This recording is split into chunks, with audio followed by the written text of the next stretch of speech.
안녕하세요. 김현정입니다. 네, 오늘은 요 근래 일어나고 있는 현상, 예를 들어서 주가 지수가 5,000포인트까지 올라가는 현상에 대해서 잠시 어떻게 해야 되는가, 또는 왜 이런 일이 벌어지고 있는가에 대해서 좀 얘기를 좀 하려고 합니다. 물론 제 말이 100% 전적으로 옳다고는 할 수 없어요.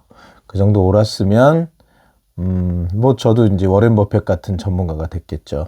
웃자고 한 소리고, 왜 주가가 갑자기 2,500에서 5,000을 넘고, 2,400이었나요? 2,400에서 5,000을 넘고, 5,000을 넘어서 5,200까지 올라가는가? 요거에 대해서 한번 좀 얘기를 좀 해보려고 합니다. 사실, 자본주의는, 저도 이제 개인적으로 공부를 좀 관심이 많아서 많이 하고 있습니다.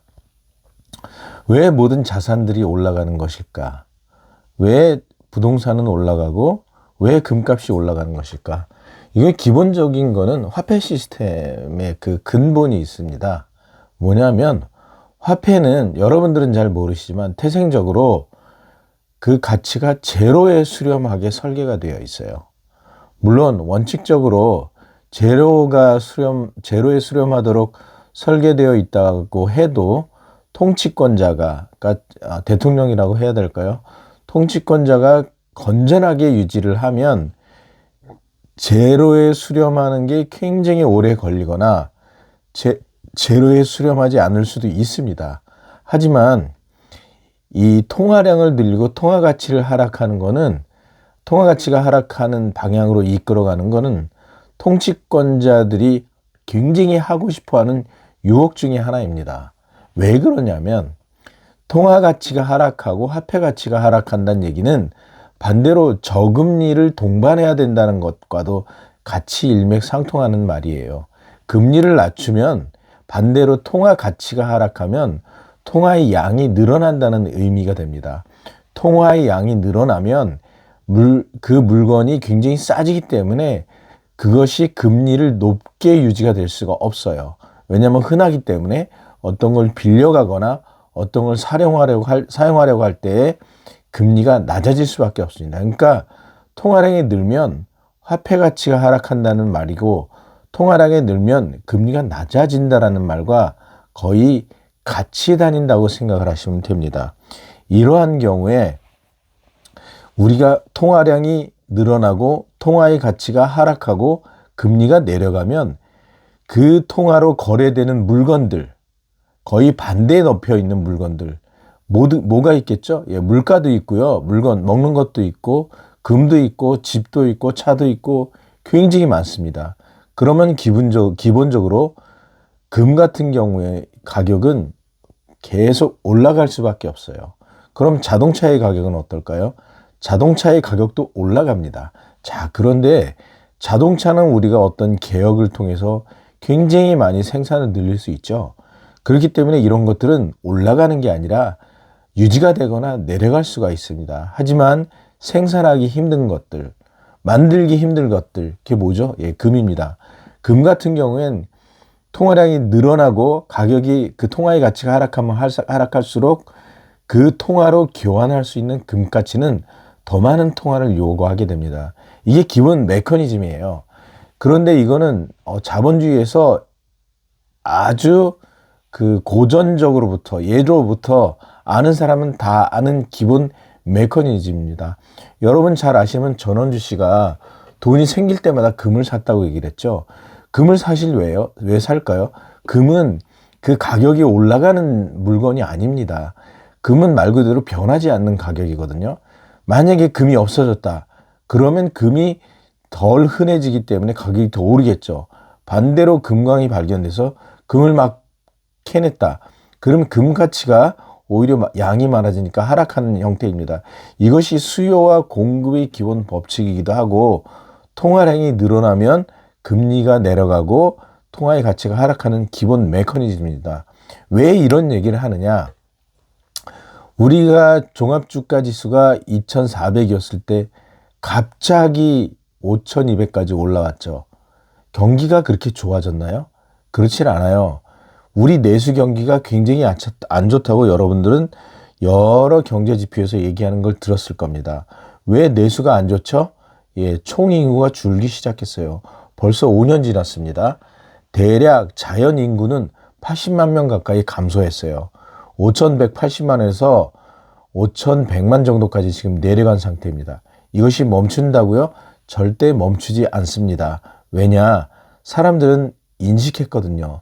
살기가 힘들다라는 것을. 그래서 지방에서 더 좋은 일자리를 찾기 위해 서울로 올라오는 거고, 상대적이니까요. 만약에 서울보다 더 좋은 미국으로 비자나 이런 게 없이 갈 수 있다고 그러면 지방에서 서울로 갈까요? 절대 그렇지 않습니다. 미국으로 지방에서 바로 갈 것이고, 서울에 있는 사람들도 미국으로 가게 될 겁니다. 이게 기본 원칙인 거예요. 그러면 무슨 얘기냐? 통화량이 늘어나고 통화의 가치를 완전하게 하락시키면 어떻게 될까요? 통화의 양을 확 늘리고 금리를 낮추고 통화량을 확 늘리면 어떻게 될까요? 예, 맞습니다. 그 통화랑 거래를 하는 자산이라는 것들의 가격이 굉장히 올라갈 수밖에 없어요. 지금 현재 정부에서 어떤 정책을 쓰고 있죠?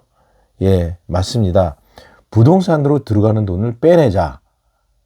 금리를 우리가 낮췄나요? 물론 미국보다 많이 낮춘 상태입니다. 그런데 더 이상 낮추고 싶은데 못 낮추고 있어요. 왜 낮추려고 하죠? 사실은 반대로 금리를 올려야 되는 상황입니다. 왜? 물가가 너무 올랐어요.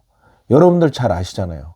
이 상황에서 물가가 올랐기 때문에 금리를 높여서 물가를 잡아야 되는데 지금 한국은행에서 어떻게 하고 있죠?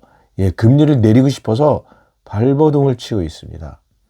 그런데 금리를 더 이상 내리지는 못했지만 일단 내렸죠. 3.5%에서 2.75인가요? 2.5인가요? 1% 내렸어요. 미국보다 2% 가까이 낮아요. 그러면 충분히 낮은 상태의 금리를 유지하고 있습니다. 동시에 한국은행에서 RP를 매입했고요. 동시에 채권들, 즉 금융기관들이 갖고 있는 채권을 내가 모든 채권을 다 사줄게 하고 한국은행에서 채권을 마음대로 사주겠다고 했어요. 예, 문제가 생기면 채권을 잘못 들고 있으면 채권은 돈이 아닙니다. 채권을 돌려주고 돈을 받아야 되는데 아무도 거래를 못하면 금융기관들은 파산합니다. 그러니까 한국은행이 너희들 어떤 채권이든 다 가져와. 내가 다 바꿔줄게. 예전엔 국채만 바꿔줄 수 있었어요. 회사채도 바꿔준다고 그랬잖아요. 그 얘기는 뭐냐? 통화량을 어마무시하게 늘렸다라는 말도 또 있습니다. 야, 이러면서 어떤 일이 벌어지느냐? 예, 부동산으로 가는 물꼬를 막은 건 잘했어요. 그리고 부동산에 대한 폐해를 막기 위해서 뭐 어떻게든 부동산을 막은 건 잘했는데 문제는 통화량이 늘어났죠. 금리도 낮아졌죠. 어딘가 개구멍이 생겨야 되는데 아무데도 갈 데가 없어요. 그래서 간 곳이 어디냐면 서학개미였던 겁니다. 서학개미는 물론 단순히 그 이유만 있었던 것은 아니고 서학 같은 얘기에서 미국이 우리보다 더 안전한 달러 화폐인데 금리도 높아요. 그럼 여러분은 한국 자산을 사겠습니까? 미국 자산을 사겠습니까? 더 안전하고 금리도 높은 미국 자산을 사겠죠. 그래서 넘어갔는데 우리 정부에서 바라보고 어떤 정책을 했냐?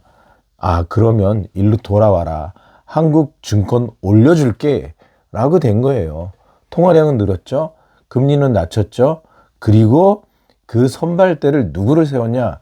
제가 볼 땐 그 투자기관들하고 그 다음에 국민연금을 통해서 아마 시초를 시작을 하지 않았나 싶은 생각입니다. 무슨 얘기냐? 삼성전자와 하이닉스 반도체에 대한 투자를 아마 한국은행이 아닌 국민연금과 우리 그 기관 투자자들을 아마 종용을 시켜서 너희들 나서서 이것을 사는 게 좋겠다라고 했을 거라고 제 개인적으로 생각합니다. 이거 정부가 했다는 얘기는 아니에요. 제 개인적인 생각입니다. 그게 시초가 되면서 올라가는 게 보이니까 우리는 뭐죠? 속도와 가속도 아시죠?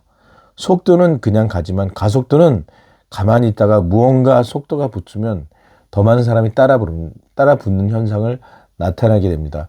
추세 추종의 법칙이라는 말 아세요?